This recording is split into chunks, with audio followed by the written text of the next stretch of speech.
Selamat pagi Bapak Ibu Shalom. Kita bersyukur oleh karena kasih setia Tuhan kita bisa dan boleh berkumpul di tempat ini beribadah bersama. Mari saya mengundang setiap kita berbagi pendiri. Silakan berikan salam, senyum dan sapa anak kiri Bapak Ibu sekalian.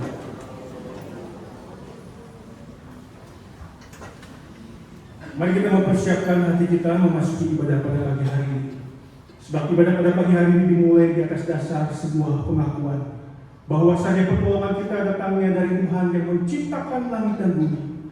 Turunlah atas setiap kita sekalian kasih karunia, rahmat dan damai sejahtera yang berasal dari Allah Bapa, Allah Putra dan Allah Kudus, menyertai, melingkupi dan membungkus ibadah kita dari awal, pertengahan sampai pada akhirnya.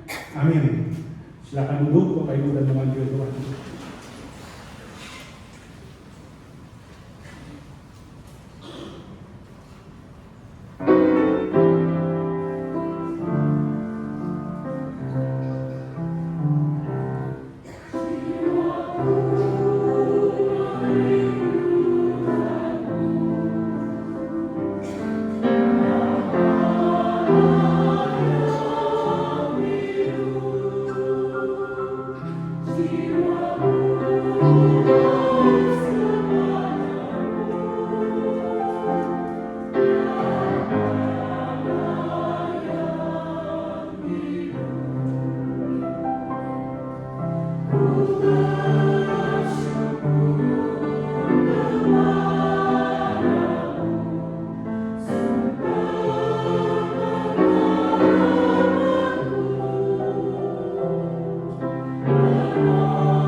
Semoga akan satu sukacita yang indah ketika karena anugerahnya Tuhan izinkan setiap kita boleh kembali ke tempat ini untuk beribadah bersama-sama. Nas panggilan beribadah kita pada pagi hari ini terambil dari Mazmur 115 ayatnya yang pertama. Kita baca bersama-sama. Bukan kepada kami ya Tuhan, bukan kepada kami, tetapi kepada nama-Mu lah dari kemuliaan, oleh karena kasih-Mu, oleh karena setia-Mu. Bapak Ibu, pagi hari ini kita datang bukan karena kebaikan kita, tapi karena semata-mata kasih dan kemuliaan Tuhan. Mari Bapak Ibu saya undang untuk bangkit berdiri, kita mengangkat suara dari hati kita puji dan tinggikan namanya, mulia bagi Allah. Thank you.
Sungguh Tuhan, kasih-Mu begitu besar dan agung. Pemikiran kami, otak kami yang terbatas tidak pernah sanggup menyelami arti kasih Tuhan. Yang begitu luar biasa Engkau nyatakan lewat pengorbanan Kristus di Kalvari. Yang dari sanalah mengalir anugerah Tuhan yang mendatangkan jaminan keselamatan bagi setiap kami yang menaruh iman kepada Kristus. Bagi setiap kami yang mempercayakan diri kami sepenuhnya kepada Kristus. Sungguh Tuhan, hati kami berlimpah dengan ucapan syukur. Oleh karena kami ada sebagaimana ada saat ini. Karena topangan daripada kasih karunia Tuhan. Karena Tuhan sudah menjaminkan yang terbaik bagi setiap kami lewat sebuah karya kasih Tuhan. Tapi ampuni kami Tuhan, kalau seiring berjalannya waktu dan kami menghidupi kekristenan kami gagal dan terus gagal menyenangkan hati Tuhan. Kerap kali kami menyeleweng dari Tuhan. Kerap kali kami lebih mengutamakan diri kami ketimbang Tuhan. Nah, sebabnya pada pagi hari ini, sebelum kami lebih jauh memasuki ibadah, kami mengaku segala dosa dan pelanggaran kami. Kami butuh belas kasihan pengampunan Tuhan. Luruskan motivasi kami, sucikan hati kami Tuhan. Kami rindu pada pagi hari ini menjadi sebuah momentum di mana kami boleh berjumpa dengan Tuhan, menikmati hadirat Tuhan yang memulihkan dan menyegarkan jiwa itu. Tuhan, pulihkan hati kami, layakkan kami untuk menikmati hadirat Tuhan itu. Kami juga berdoa menyerahkan setiap kami yang datang untuk berbagai macam kebutuhan. Mungkin saat ini kami sedang tunggang-langgang menghadapi hidup yang tidak mudah.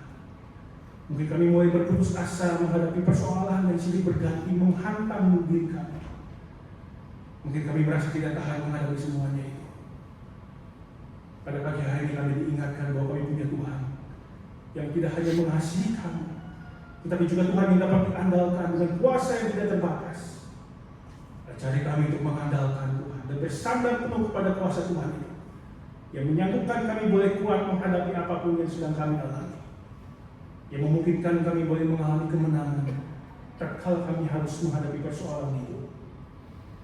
Tuhan, tolonglah kami yang lemah dan rapuh ini, rengkuhlah kami dengan kuasa-Mu yang tidak terbatas itu, sehingga kami boleh mengalami kemenangan demi kemenangan menghadapi persoalan hidup yang sedang kami alami. Kami juga berdoa menyerahkan ibadah pada pagi hari ini Tuhan.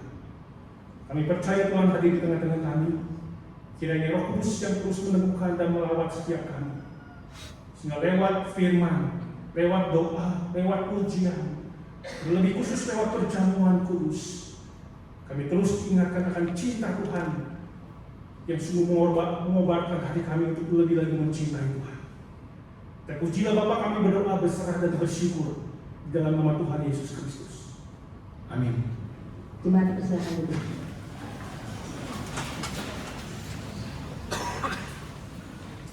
Bacaan bertanggapan terambil dari Galatia pasal yang kedua ayat 19 sampai 20. Sebab aku telah mati oleh hukum Taurat untuk hukum Taurat, supaya aku hidup untuk Allah.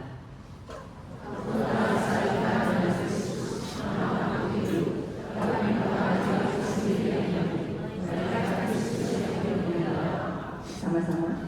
Dan hidupku yang hidup sekarang di dalam badan adalah hidup oleh iman dalam Anak Allah yang telah mengasihi aku dan menyerahkan dirinya untuk aku. Kasih Allah adalah kasih yang mencari, menyelamatkan, dan memulihkan hidup kita. Kasih yang membawa Kristus turun ke dalam dunia untuk menebus dosa kita. Kembali mengundang Bapak Ibu untuk bangkit berdiri, kita pujikan kasih yang ajaib.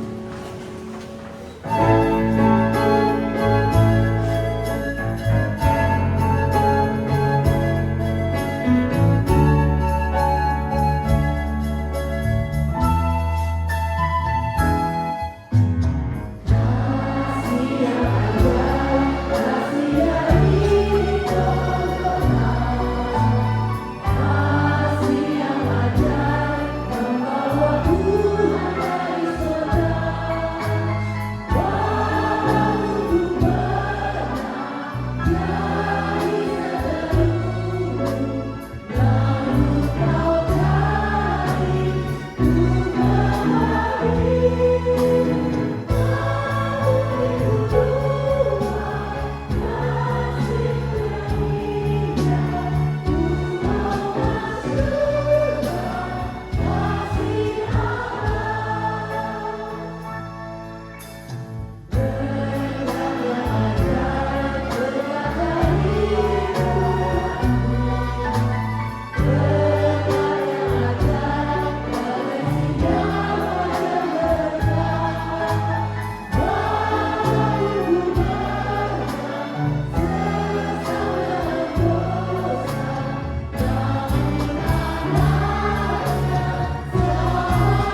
marilah kita mengikrarkan pengakuan iman rasuli yang berbunyi demikian. Aku percaya pada Allah, Bapa yang Maha Kuasa, Halik langit dan bumi, dan kepada Yesus Kristus, anaknya yang tunggal Tuhan kita, yang dikandung dari Roh Kudus, lahir dari keturunan Maria, yang menderita sengsara di bawah pemerintahan Pontius Pilatus, disalibkan, mati dan dikuburkan, turun ke dalam kerajaan maut, pada hari yang ketiga bangkit pula dari antara orang mati, naik ke surga, duduk sebelah kanan Allah, Bapa yang Maha Kuasa, dan dari sana dia akan datang untuk menghakimi para yang hidup dan yang mati. Aku percaya kepada Roh Kudus, gereja yang kudus dan am, persekutuan orang kudus, pengampunan dosa, kebangkitan orang mati, dan hidup yang kekal. Amin. Jemaat persilakan dulu. Pada suara akan mendidik kita dalam mempersiapkan hati kita untuk menerima kebenaran firman Tuhan yang akan disampaikan oleh pendeta dan Agustinus.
Mari kita berdoa. Tuhan, ajari kami untuk lebih mencintai Kristus. Bahwa kami lebih dalam lagi mencintai Engkau. Di tengah sebuah kepastian dan tanpa ragu Engkau mencintai setiap kami dengan cinta yang radikal. Biar lewat kebenaran firman Tuhan yang kami renungkan bersama, membawa kami lebih mencintai Engkau lebih dalam dan jauh lebih dalam lagi. Dan pujilah Bapa, kami berdoa berserah dan bersyukur di dalam nama Tuhan Yesus Kristus. Amin. Firman Tuhan minggu ini bertemakan mengokohkan hati untuk bergerak maju, diambil dari Wahyu pasal yang kedua ayat pertama sampai ayat yang ketujuh. Tetapi saya tidak akan membaca seluruh bagian firman Tuhan ini. Kita fokus di ayat yang kedua sampai ayat yang kelima. Aku tahu segala pekerjaanmu, baik jerih payahmu maupun ketekunan. Aku tahu bahwa engkau tidak dapat sabar terhadap orang-orang jahat, bahwa engkau telah mencobai mereka yang menyebut dirinya rasul. Tetapi yang sebenarnya tidak demikian, bahwa engkau telah mendapati mereka pendusta. Dan engkau tetap sabar dan menderita oleh karena namaku, dan engkau tidak mengenal lelah. Namun demikian aku mencela engkau karena engkau telah meninggalkan kasihmu yang semula. Sebab itu ingatlah betapa dalamnya engkau telah jatuh. Bertobatlah dan lakukanlah lagi apa yang semula engkau lakukan. Jika tidak demikian, aku akan datang kepadamu, dan aku akan mengambil kaki dianmu dari tempatmu, jika engkau tidak bertobat. Bapak Ibu, suatu ketika seorang insinyur senior Badan Antariksa Amerika, NASA, ditanya tentang salah satu penyebab kegagalan misi luar angkasa. Dan jawabannya mengejutkan, Bapak Ibu. Jawabannya, dia tidak menyebut badai kosmik yang mengerikan sebagai penyebab kegagalan. Dia juga tidak menyebutkan kerusakan mesin yang besar sehingga itu menyebabkan pesawat ulang-alik itu gagal terbang, atau kesalahan fatal yang lainnya. Justru dia mengatakan satu kalimat yang mengejutkan. Sebagian besar kegagalan tidak terjadi karena sesuatu tiba-tiba rusak, tetapi karena sesuatu bergeser, drift, secara perlahan. Dia menegaskan bahwa justru kegagalan itu terjadi oleh karena adanya sebuah pergeseran yang terjadi secara perlahan-lahan dan itu di luar jangkauan perhatian. Bapak Ibu yang terkasih dalam Tuhan Yesus, demikian juga. Hal yang paling merusak itu justru bukan ketika melakukan kegagalan fatal atau kesalahan besar yang dilakukan secara terang-terangan, melainkan ketika melakukan pembiaran terlalu lama terhadap pergeseran kecil atau halus yang terjadi di dalam hati. Ironisnya Bapak Ibu, ketika pergeseran hati itu terjadi, itu tanpa peringatan, itu tanpa alarm, itu tanpa hentakan yang mengagetkan, tanpa guncangan dan menimbulkan rasa bersalah, malah dianggap biasa-biasa saja, baik-baik saja. Itu hal yang normal. Inilah Bapak Ibu yang membuat pergeseran itu berbahaya. Kan dirasakan itu sesuatu yang normal, because it feels normal. Gak ada yang salah. Padahal dibalik kenormalannya itu, hatinya mulai bergeser, hatinya mulai menjauh dari Tuhan. Secara tampak lahiriah dia tetap aktif melayani dengan penuh kesibukan. Dia aktif beribadah tanpa kelar, setiap hari Minggu, gak pernah absen. Bahkan setiap hari juga berusaha teduh, seolah-olah sedang berhubungan dengan Tuhan, merenungkan firman-Nya dan berdoa kepada Tuhan, seolah-olah ia setia dengan imannya kepada Kristus. Dan dia juga tidak mengaku dan juga dia mengaku tidak terang-terangan meninggalkan Tuhan. Dia tidak pernah melakukan kesalahan yang vulgar, dosa yang menjijikan, tidak seperti orang lain melakukan dosa-dosa yang menjijikan. Semuanya tampak baik-baik saja.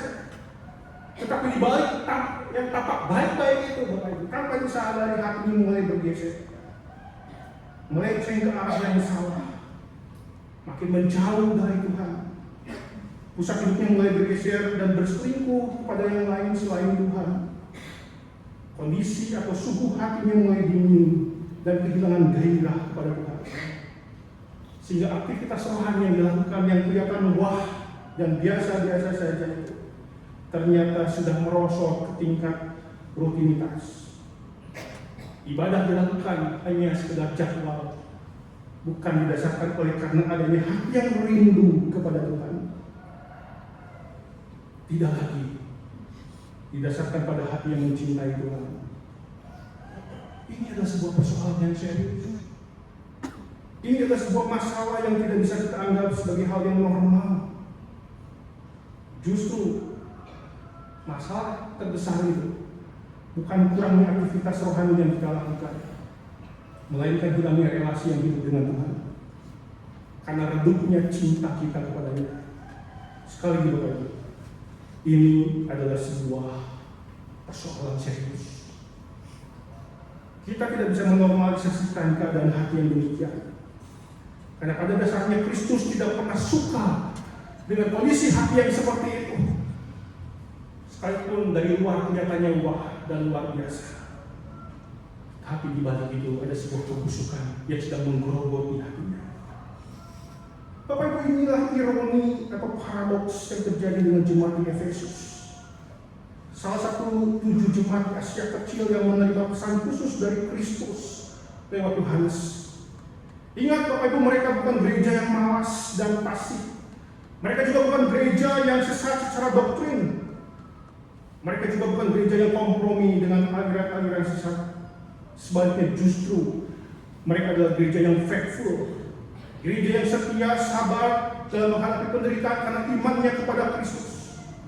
Mereka juga adalah gereja yang tahan banting, tidak pernah mudah menyerah dan gentar menghadapi penderitaan, sangat aniaya karena kesetiaan mereka kepada Kristus. Dan jangan lupa Bapak Ibu, mereka juga adalah gereja yang sibuk dan tidak pernah lelah melayani Tuhan. Mungkin kalender pribadinya dipenuhi dengan kesibukan melayani, sehingga orang-orang di sekitar mereka tahu bahwa mereka adalah orang Kristen karena tiap hari ke gereja, tiap hari melayani Tuhan.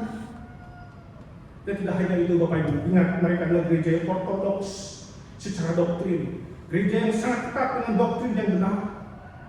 Secara kemungkinan jemaatnya adalah jemaat yang antusias mempelajari firman.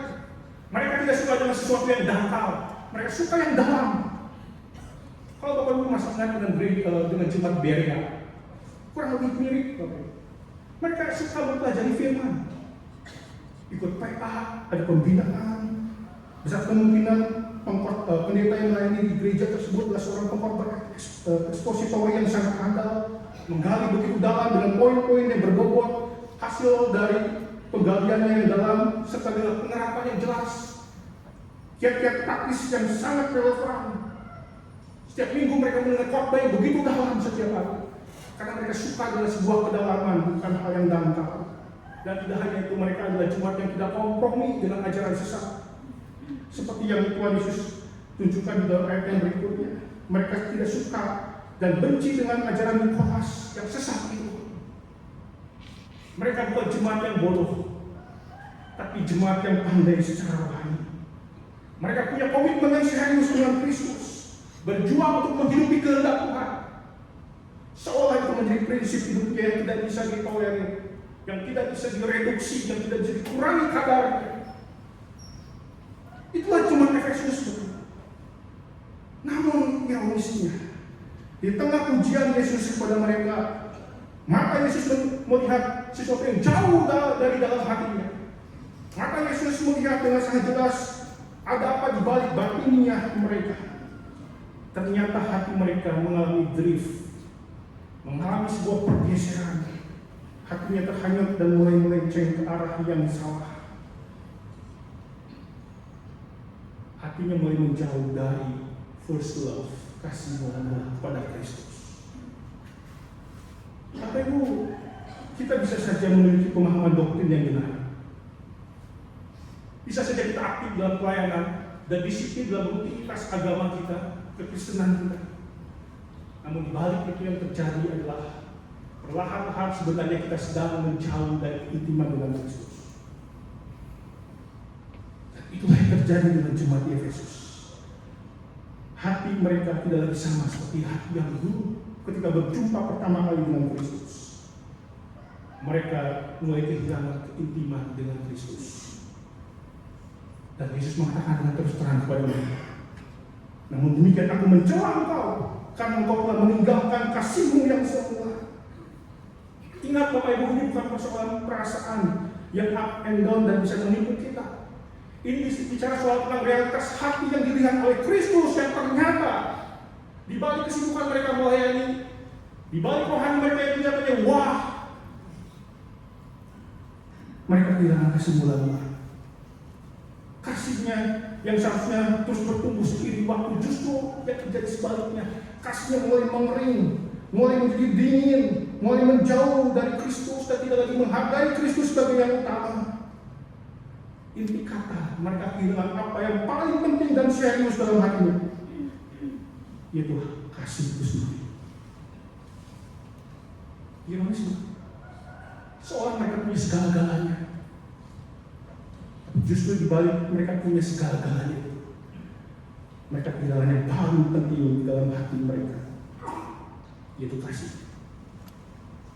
Sehingga Bapak Ibu, jemaat di Efesus mendapat label yang paradoks. Dikatakan di satu sisi mereka jemaat yang faithful, yang setia, yang tahan banting, yang komitmennya serius dengan Kristus. Tapi ternyata di balik itu adalah jemaat yang kehilangan kasih. Di satu sisi mereka punya pemahaman kepercayaan yang begitu dalam dan benar, tapi di sisi yang lain hati mereka dingin kepada Kristus. Dan mereka menjadi gereja yang kehilangan kasih. Bapak Ibu, ini adalah sebuah hal yang sangat serius, yang tidak pernah bisa dinormalisasikan. Dan Yesus tidak pernah suka dengan keadaan yang demikian. Sebab ketika itu terjadi, maka kehidupan rohani akan menjadi dangkal. Kehidupan rohani akan kehilangan kedalamannya. Tapi kita catat Bapak Ibu di sini, Yesus tidak sedang menegur apa yang jemaat Efesus lakukan secara lahiriah. Malah justru Yesus memujinya ya. Tetapi Yesus menegur mengapa mereka melakukannya. Ini bicara soal tentang motivasi, ini bicara soal tentang kondisi hati. Inilah yang Yesus sorot dari mereka. Sebuah wilayah batinia yang tidak dapat dideteksi oleh mata manusia siapapun. Justru Yesus menaruh perhatiannya kepada kondisi yang seperti itu. Karena ketika kasih itu tidak lagi menjadi landasan kita melakukan apapun, maka apapun yang kita lakukan akan kehilangan kedalamannya. Sekalipun kita melakukan tindakan rohani yang hebat, yang luar biasa, tapi itu akan menjadi dangkal dan kehilangan kedalamannya ketika semua itu dilakukan tanpa kasih kepada Kristus. Itulah sebabnya Bapak Ibu, Yesus tidak berkompromi dengan hati yang telah bergeser dari kasih mula-mula. Sekalipun mereka melakukan hal-hal yang besar dan luar biasa sebagai orang Kristen. Karena kesibukan lahiriah mereka tidak pernah bisa menutupi dan membenarkan kehampaan yang ada dalam batinnya mereka. Sehingga apapun yang mereka lakukan di hadapan Kristus tidak pernah cukup menyenangkan hatinya. Karena Kristus selalu menuntut kedalaman, bukan sekedar kulit luarnya saja. Apa itu adalah sebuah prinsip penting yang harus kita pahami, yang membuat kita menjadi dalam dengan apa yang kita lakukan. Harus dilandasi dengan adanya kasih. Tanpa kasih semuanya menjadi dalam. Karena kasih menjadi jangkar daripada sebuah kedalaman yang membawa kita melekat pada hati Kristus dan menjadi bahan bakar yang membuat batiniah kita berdenyut lebih keras bergairah kepada Kristus. Sehingga ketika kita melakukan apapun dengan kasih, kita tidak akan sembarang melakukan. Kita akan lakukan yang terbaik. Kita akan lakukan dengan sepenuh hati. Kita akan melakukannya dengan antusias. Bukan semata demi kemuliaan diri kita, tapi sepenuhnya bagi kemuliaan Kristus. Ketika hati kita berdenyut dengan kasih, maka kita tidak akan mengutamakan diri kita, tapi justru kita akan mengutamakan Kristus lebih dari diri kita. Namun sebaliknya terjadi, ketika kasih itu mulai meredup dan mulai padam serta dingin, maka justru yang ditonjolkan bukan lagi Kristus, melainkan diri kita sendiri. Jadi Bapak Ibu, kita bisa membayangkan dengan apa yang terjadi di tengah jemaat di Efesus. Seiring berjalannya waktu, kondisi hati mereka mulai berubah. kasih mula-mula itu mulai terhilang dari hatinya. Besar kemungkinan mereka adalah generasi kedua setelah Paulus berkhotbah kepada mereka. Sekalipun mereka tetap setia pada firman Tuhan, berjuang secara konsisten hidup dalam kebenaran, sibuk dalam pelayanan, bertahan di tengah penganiayaan karena iman, tetapi mereka kehilangan gairah melakukan semuanya itu untuk Kristus. Mereka melakukan semuanya itu bukan lagi atas dasar cinta kepada Kristus.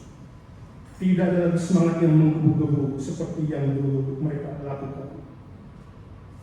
Dan mereka mengganti semuanya itu dengan sebuah aktivitas rohani yang bersifat ritual, dingin, tanpa adanya antusias. Sama seperti suami dengan istri. Ketika istri kehilangan kasih pada suami, dia tetap melakukan tanggung jawab sebagai istri, tapi dia melakukan hanya sekedar kewajiban, tidak sepenuh dengan hati. Maka apa yang dilakukan oleh si istri itu kehilangan kedalamannya pada suami. Dan itu yang terjadi dengan jemaat dia terus. Di mana Kristus tidak menjadi yang utama dalam diri mereka, tetapi melainkan diri mereka sebagai yang utama, yang justru dicintai. Tapi jangan pernah berpikir bahwa ini hanya bisa terjadi di alam jemaat Efesus. Jangan-jangan saat ini kita mengalami hal yang serupa. Hati kita kepada Kristus mulai dingin, tidak seperti yang dulu. Sekalipun kita tetap rajin beribadah, tetapi semuanya itu hanya sekedar ritual, sekedar aktivitas rohani tanpa sebuah kedalaman, karena tidak melibatkan hati di balik apa yang kita lakukan itu. Dan apa yang kita lakukan dengan kondisi yang demikian tidak akan pernah cukup menyenangkan hati Kristus, tidak akan pernah berkenan di hadapan Tuhan. Sekalipun orang di sekitar kita memuji kita sebagai orang Kristen dengan segala aktivitas rohani yang wah dan luar biasa, tapi tidak dengan Tuhan, matanya tidak pernah dapat ditipu dengan lahiriah kita yang luar biasa. Kalau ketika itu terjadi, maka kita akan mengalami gejala-gejala yang luar biasa mengerikan. Saat nanti kita mulai padam kepada Kristus, maka kita akan kehilangan rasa kagum dan hormat kita kepada Tuhan. Karena kita melakukan semuanya itu sekedar ritual, sekedar rutinitas. Kita terbiasa. Ketika beribadah, semuanya dilakukan hanya sekedar kewajiban. Tidak ada sebuah perasaan ingin menikmati hadirat Tuhan. Justru yang terjadi, kita datang sebagai konsumen rohani, sebagai penonton, ingin dipuaskan lewat ibadah. Ketika ibadah itu tidak sesuai dengan ekspektasi kita, ada yang kurang, kita mengkritik, kita menyalahkan si dan si. Kita tidak bisa menikmati semuanya itu. Seolah yang menjadi pusat adalah diri kita yang harus dipuaskan harinya. Padahal berbicara soal tentang ibadah, bukan diri kita yang menjadi pusatnya, bukan, tetapi Tuhan. Mengerikan bukan ketika kita kehilangan rasa kagum kita kepada Tuhan. Di tengah-tengah kita aktif melayani kegiatan rohani kita. Yang kedua adalah ketika hati kita mulai redup dari cinta kepada Tuhan, maka kita akan terjebak dengan memperalat Allah bukan lagi menjadi alat baginya. Hubungan kita dengan Kristus tujuannya mulai bergeser, bukan sebagai sarana di mana kita menyenangkan hatinya, mempersembahkan diri kita sebagai alat di tangannya, tapi justru yang terjadi adalah kita memperalat Tuhan. Karena kita lebih suka tangannya daripada hatinya, kita lebih suka kuasanya daripada dirinya, kita lebih suka berkatnya daripada hadiratnya. Bapak Ibu, sekali lagi ini adalah sebuah kondisi yang ironi. Di balik aktivitas rohani yang kita lakukan, justru yang kita kejar adalah bukan bagaimana Tuhan yang dipuja, tapi di balik itu ada sebuah misi untuk memperkalah Tuhan. Sehingga kita memperlakukan doa seperti mesin ATM. Ketika saya berdoa, Tuhan harus menjawab sesuai dengan doa saya. Tuhan harus berubah mengikuti kehendakku. Ketika semuanya itu tidak sesuai dengan apa yang aku harapkan, aku akan berpuasa. Aku akan berpuasa di dalam berdoa, alias tidak mau berdoa. Itulah apa yang terjadi ketika kita berupaya memperkalah Tuhan dengan aktivitas rohani yang kita lakukan, oleh karena kasih kita mulai redup kepada Tuhan. Pusat kita bergeser bukan lagi kepada Tuhan, tetapi kepada diri kita. Dan tidak hanya itu, kita memperlakukan semua aktivitas rohani sebagai ajang transaksional. Saya melakukan ini supaya Tuhan berhutang kebaikan kepada saya. Saya memberikan persembahan seperti alat pancing, memberi umpan kecil demi mendapatkan ikan yang lebih besar. Ujungnya apa? Saya harus diuntungkan. Tuhan harus menguntungkan saya. Saya berkorban melayani, saya sibuk melakukan A, B, C. Tujuannya hanya satu. Tuhan berhutang berkat kepada saya. Tidak sedikit orang Kristen yang terjebak dengan pemikiran yang seperti itu. Segala sesuatu urusannya adalah soal apa? Saya harus untung. Saya harus menerima sesuatu yang jauh lebih besar dari apa yang saya lakukan kepada Tuhan. Itulah akibat ketika kasih mulai redup di dalam hati kita.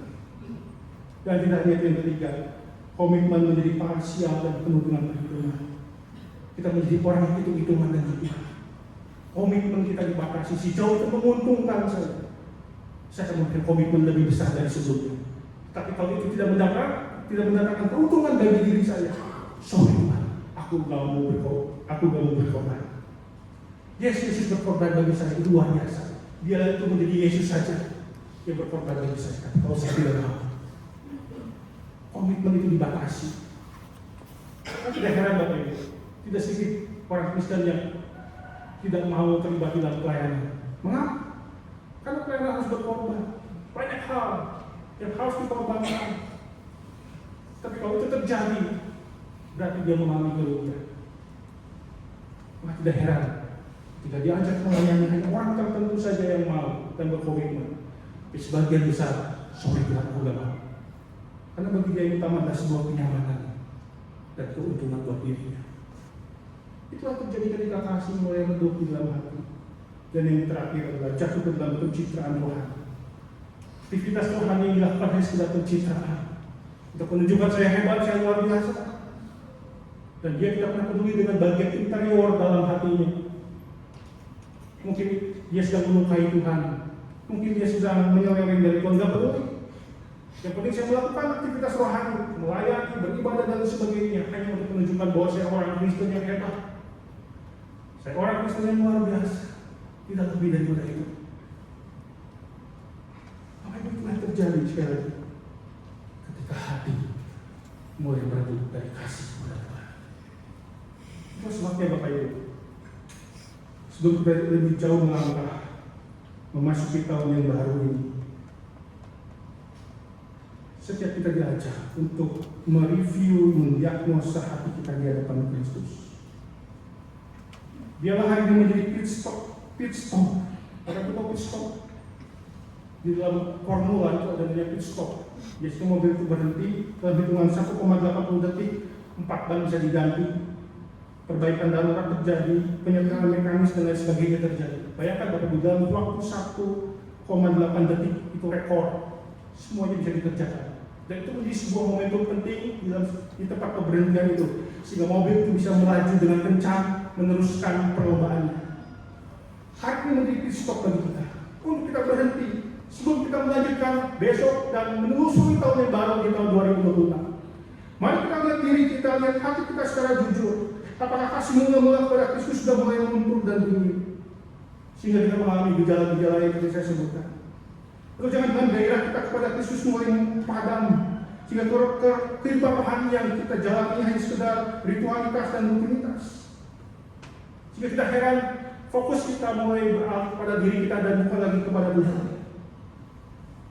Ingat, ketika itu terjadi dalam diri kita, kita sedang ada dalam situasi yang berbahaya. Itu tandanya hati kita mulai bergeser menjauh dari Tuhan. Jangan pernah menormalisasikan situasi yang demikian. Ingat peringatan daripada Tuhan Yesus.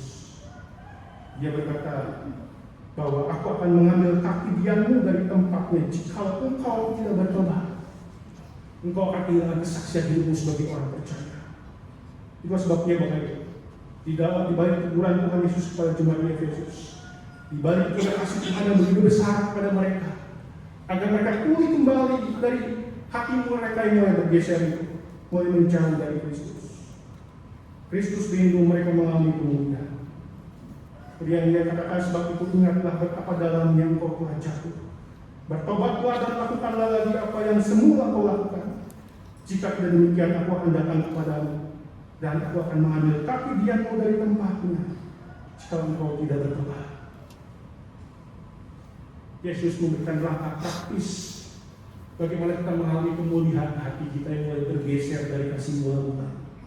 3R. Yang pertama adalah remember. Ingat dari mana kita telah jatuh. Dengan kata lain, Bapak Ibu, Yesus mengajak kita untuk mengingat di mana dulu kita berada. Saat dimana kita pertama kali jatuh cinta kepada Kristus.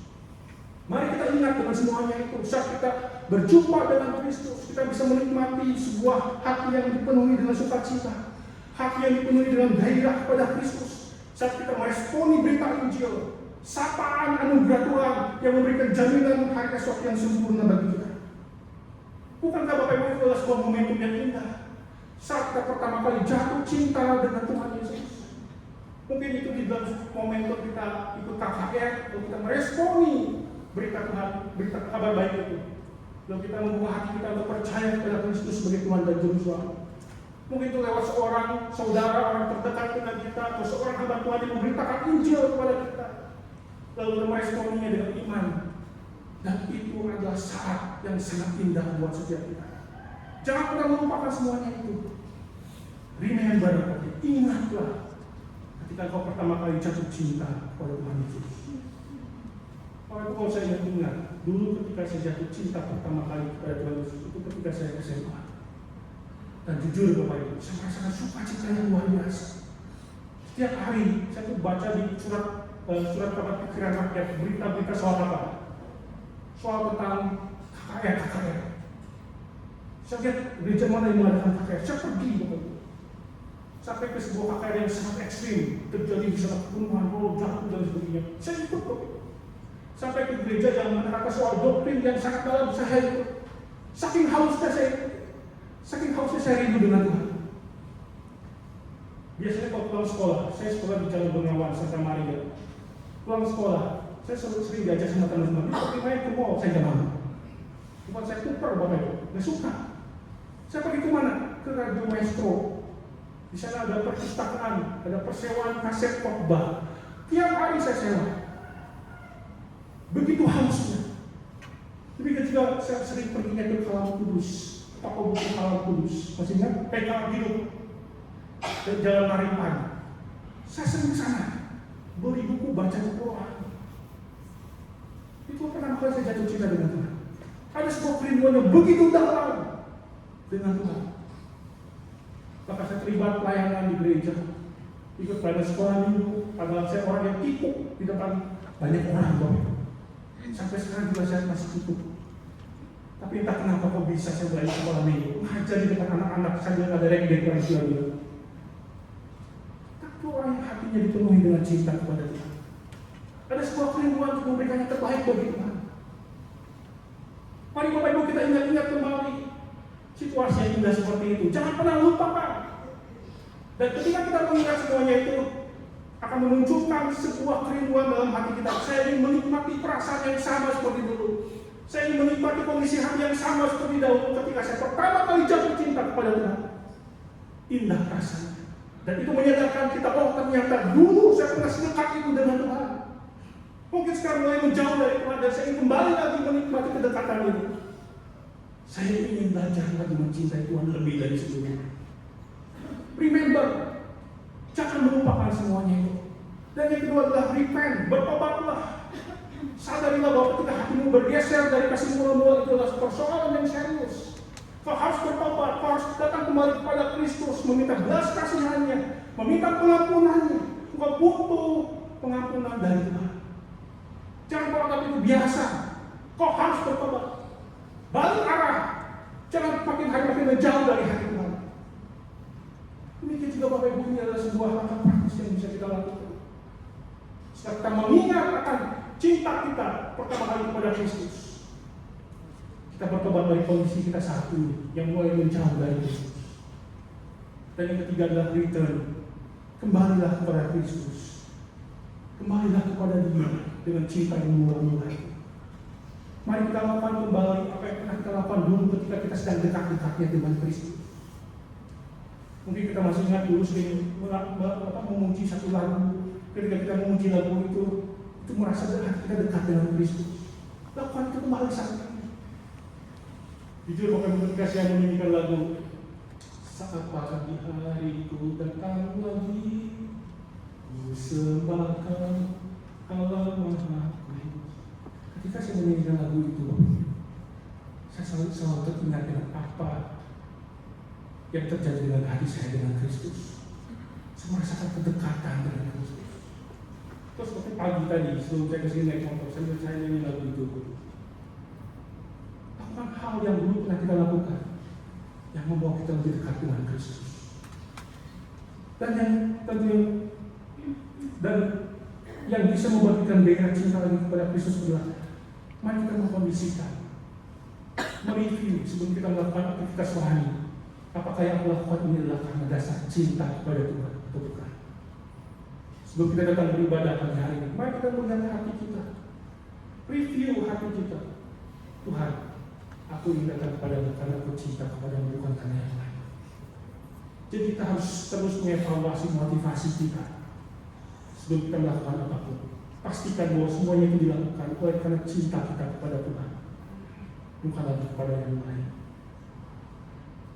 Dan yang terakhir, perjamuan kudus menjadi momentum yang menggairahkan kita kembali kepada cinta kepada Kristus. Ingat lewat perjamuan kudus, kita diingatkan satu kebenaran yang paling penting, bahwa betapa Tuhan mencintai kita tanpa batas.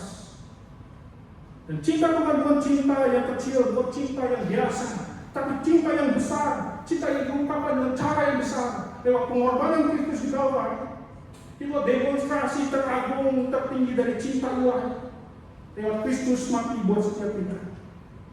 Itulah sebabnya Bapak Ibu ketika kita nanti mengambil bagian dalam perjamuan kudus, kita harus datang sebagai orang yang dicintai oleh Kristus.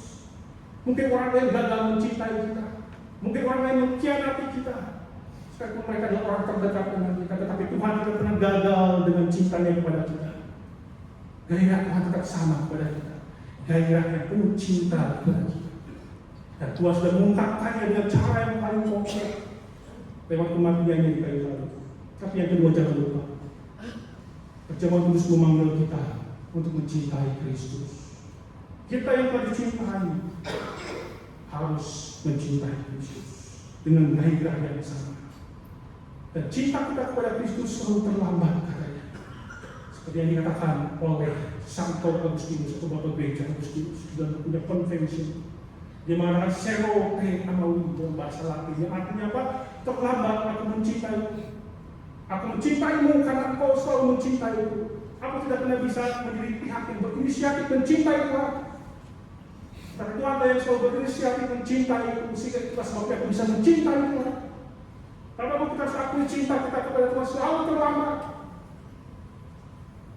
Kita bisa mencintai Tuhan karena Tuhan yang lebih dahulu mencintai kita. Itulah sebabnya Bapak Ibu tidak ada kata terlambat bagi kita, tidak ada kata terlalu terlambat bagi kita. Karena bagaimanapun cinta kita kepada Tuhan selalu terlambat.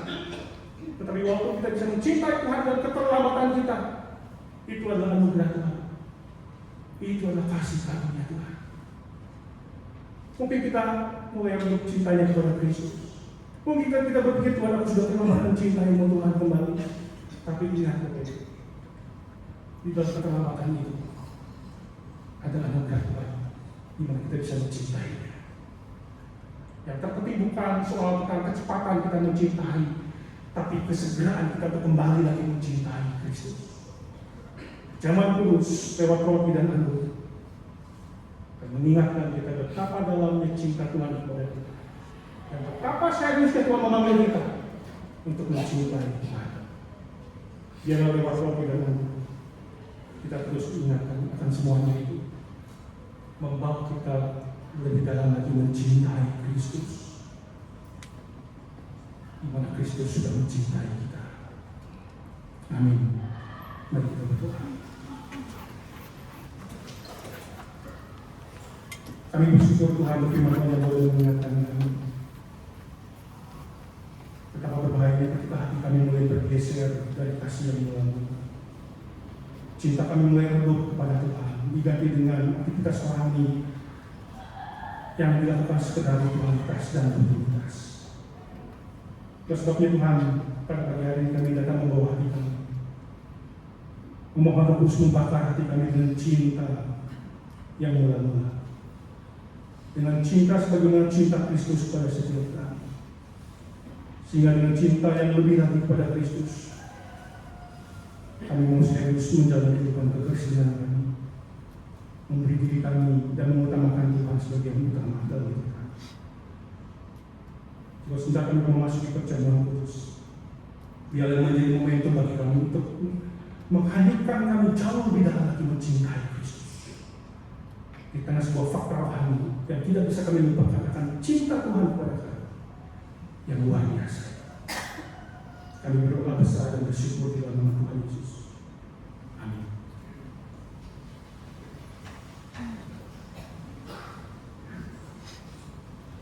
Bapak Ibu, saat ini kita akan memasuki perjamuan kudus. Saya akan mengingatkan kembali dua poin penting. Yang pertama, sakramen perjamuan kudus adalah materai dan tanda perjanjian Allah yang digenapi dalam karya Kristus di Kalvari. Roti dan anggur adalah simbol atau lambang dari tubuh dan darah Kristus yang telah menjadi korban penebusan dosa bagi setiap kita. Yang kedua, perjamuan kudus diperuntukkan bagi jemaat atau bagi mereka yang sudah menerima baptisan dewasa, CD maupun juga atestasi, atau mereka yang berasal dari anggota gereja yang seasas dan tidak sedang dalam penggembalaan khusus.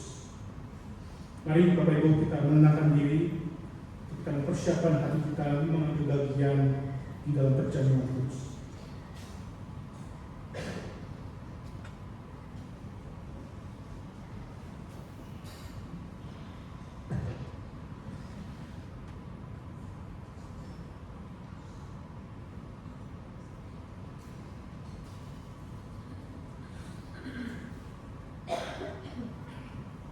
Mari sekali kita berdoa. Tuhan, kami bersyukur jika di awal tahun ini kembali kami hendak mengambil bagian di dalam perjamuan kudus yang mengingatkan kami untuk kami belajar dan terus belajar mencintai Kristus. Tapi kami menyadari seringkali kami gagal mencintai Kristus. Oleh sebabnya kami sekali mengaku dosa dan pelanggaran kami di hadapan Tuhan. Untuk segala kegagalan kami di dalam mencintai Tuhan, di mana kami lebih mencintai diri kami dengan segala obsesinya ketimbang kami memuaskan hasrat daripada Tuhan sendiri. Oleh sebabnya Tuhan, ampuni kami, kuduskanlah hati kami, layakkanlah kami ketika kami mengambil bagian di dalam perjamuan kudus, dan biarlah ini menjadi momentum yang menggairahkan hati kami kembali untuk terus mencintai Kristus. Terpujilah Bapa. Kami berdoa, berserah dan bersyukur di dalam nama Tuhan Yesus. Amin. Saya mengundang para majelis untuk berdoa.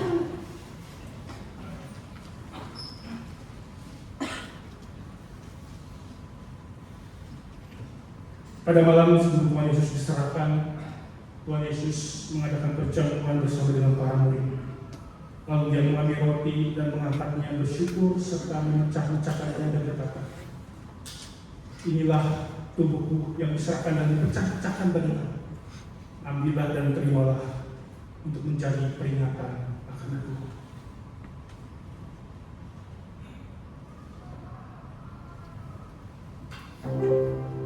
Mari Bapak Ibu kita menerima roti dengan hati yang hormat kepada Kristus, yang sudah mencintai kita, mengasihi kita dan mencintai yang agung.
Adakah di antara Bapak Ibu yang belum mendapatkan roti?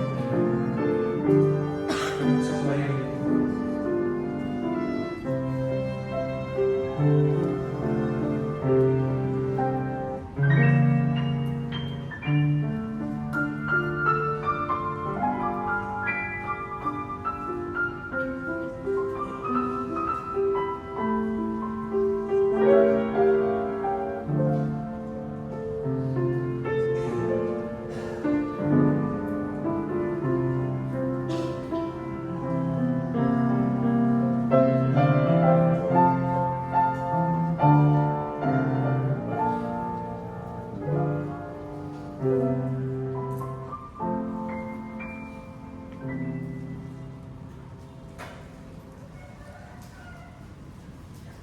Mari saya mengundang Bapak Ibu bangkit berdiri. Mari kita mengangkat roti kita bersama-sama dengan mengucap syukur kepada Kristus. Mari kita menikmati roti.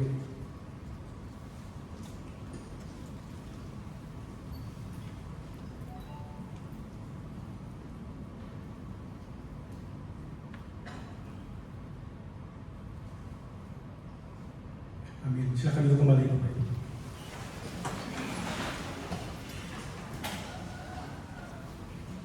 Setelah makan, lalu Tuhan Yesus mengambil cawan yang berisi air anggur. Lalu dia mengangkatnya dan mengucap syukur.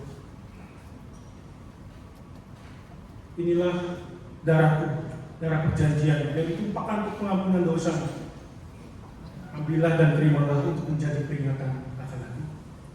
Mari dengan cara yang sama kita menerima cawan anggur.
Kembali mengundang Bapak Ibu untuk bagian ini. Mari kita bersama mengangkat cawan kita. Dengan ucapan syukur, mari kita menikmati cawan ini.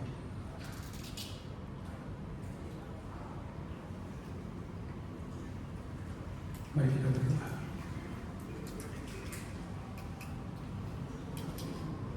Tuhan, kami bersyukur untuk cinta Tuhan yang agung bagi setiap kami.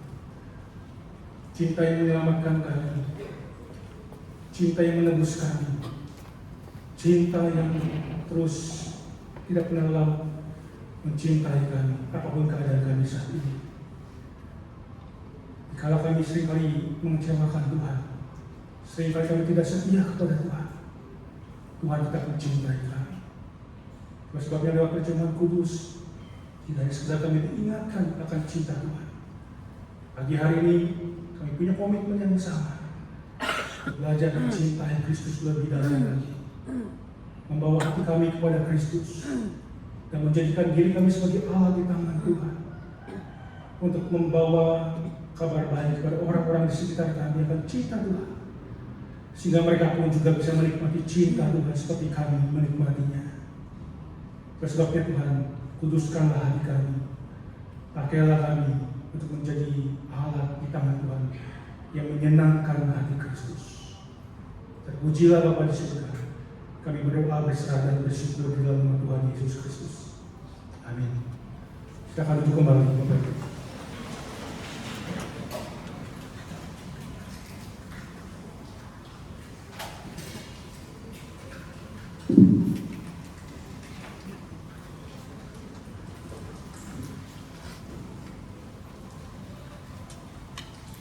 Ya, Bapak Ibu, keselamatan yang kita terima bukan dibayar oleh darah, dan bukan dibayar oleh emas ataupun perak, namun oleh darah yang mahal, yaitu darah Kristus.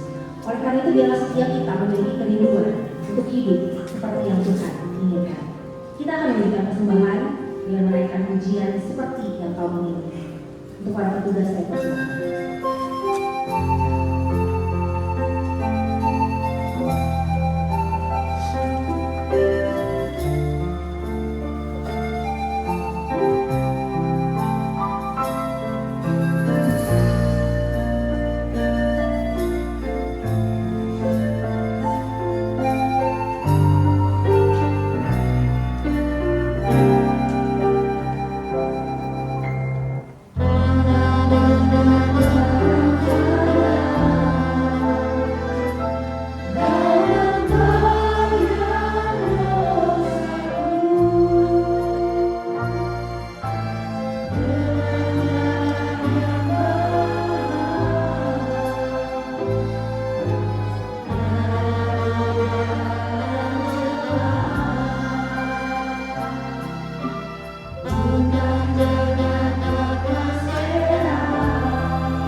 Berdoa.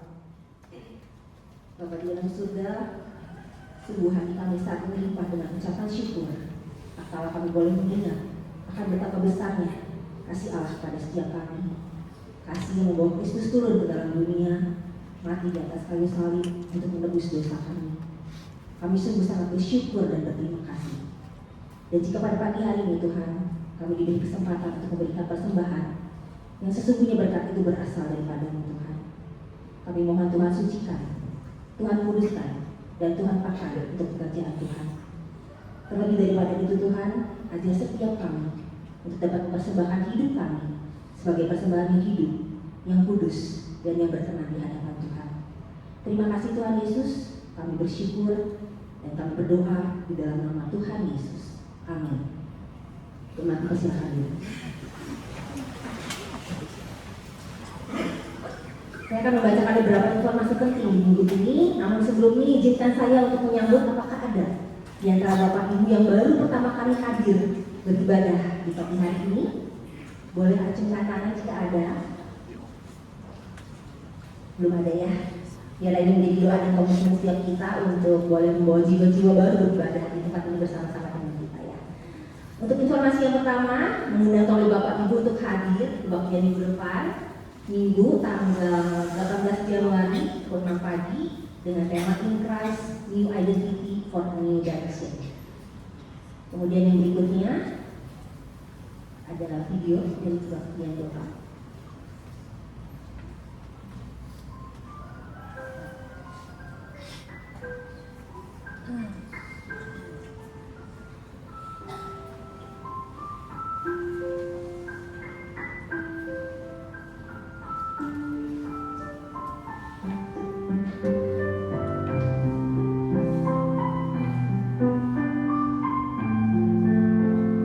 Bapak Ibu untuk hadir dalam pembaktian doa hari Rabu secara online di tempat ini pukul 5 sore dengan pembicara pendeta Liwelin menghidupi kasih sejati dan Islam. Kemudian kita dengan dapat hadir secara onsite dapat juga menghadiri pembaktian doa secara online pada jam 7 malamnya dengan pembicara pendeta Andreas Supratman, simpati mendalam untuk bencana di Aceh.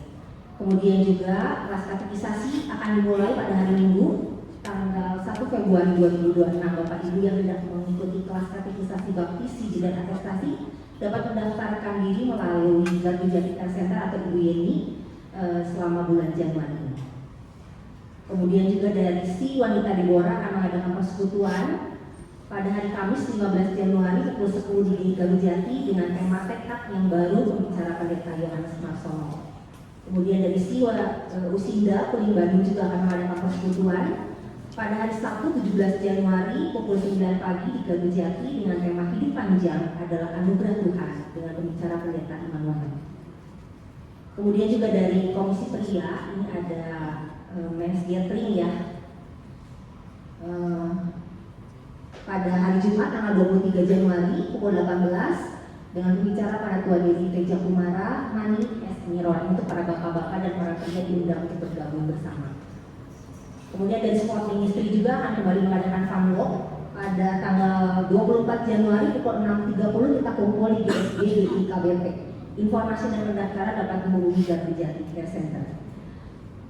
Demikian informasi yang dapat saya berikan. Mengundang Bapak Ibu untuk bangkit berdiri, kita mau pulang dengan satu komitmen untuk memberikan segala yang terbaik di dalam hidup kita untuk Tuhan.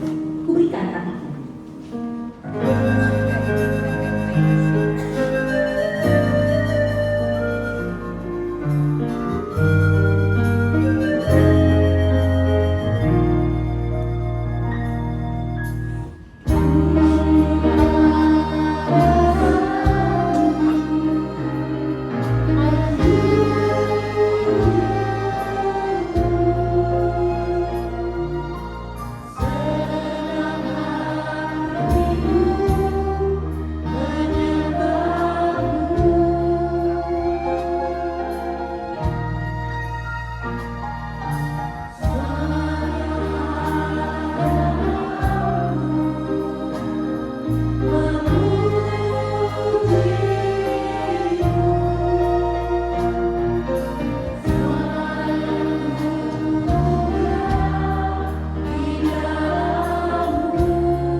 cinta kasih dan keselamatan sejati dari Tuhan dan Juru Selamat kita Yesus Kristus, kekuatan hikmat serta urapan dari Allah Roh Kudus menyertai, melingkupi, mengukus rumah tangga keluarga kita, usaha pekerjaan kita, studi kita, dan seluruh langkah hidup kita dari sekarang sampai selama-lamanya. Amin.